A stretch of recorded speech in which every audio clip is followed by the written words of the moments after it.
Graph the sinusoidal function f of x equals 2 cos parentheses 2x minus 2 pi close parentheses plus 1. A little bit to do before we just jump right into it. First off, sinusoidal functions, whether sine or cosine, and since this one's cosine, are supposed to look like this. A cosine parentheses b parentheses x minus c close it plus d. A is amplitude, D is midline, B has to do with frequency, period stuff, and then C has to do with horizontal translations to be exact. Now, that don't look like that because there's no double parentheses in here, no matter. All I have to do is just factor out a 2, baby. So 2 cosine parentheses 2 parentheses x minus pi, close it plus 1. Now I'm cooking with gas. So this is what I have here. Okay, this is what I have. 2, amplitude. Okay, amplitude is 2. This 2 right here, okay, means that my period is going to be 2 pi over that. So my period is going to be 2 pi over 2, which is pi. Okay, so I'll have to deal with that when I have to deal with that. That x minus pi means that I have a horizontal translation of me moving to the right pi. So I'm going to go right pi units. That plus 1 is my midline.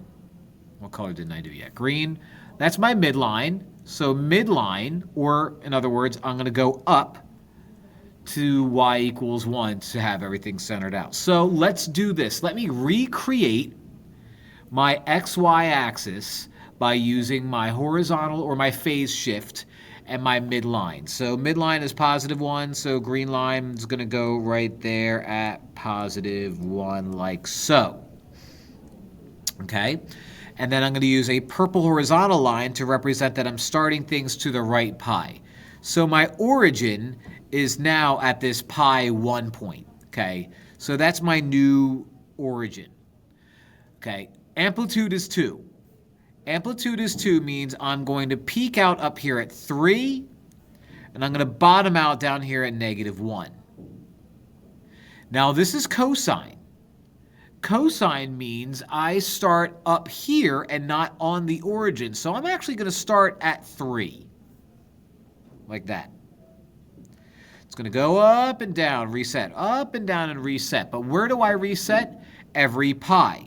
So I'm going to go up, down, and then 1 pi later, I'm going to be up here again. Down, and then 1 pi later, I'm going to be up here again. Down, and then 1 pi later, I'm going to be up here again. Going in reverse, go down, and then 1 pi later, I'm going to be at 3. So me moving over to the right, having a period of pi, going to the right pi, really did absolutely nothing.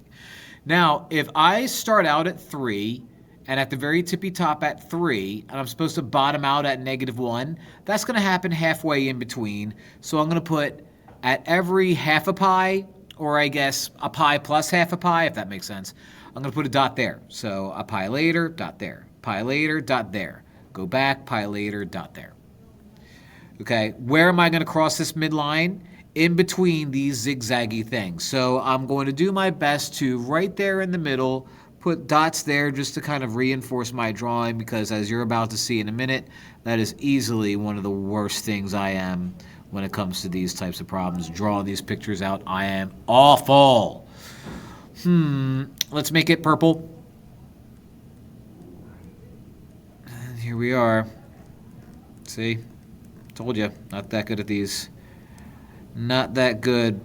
So let me tell you a story about my childhood. One time when I was 4 years old, my dad warned me that teenagers were walking around the Coventry Mall slapping random toddlers. And so he said, hey, if anyone tries to slap you at the Coventry Mall, you just come right to me. And then while at the mall, some girl that apparently used to babysit me, but I didn't recognize her, ran up to me, and I thought she was going to slap me in the face, so I screamed and I peed my pants. And that is my graph. Not bad. Actually, I kind of lost it around here.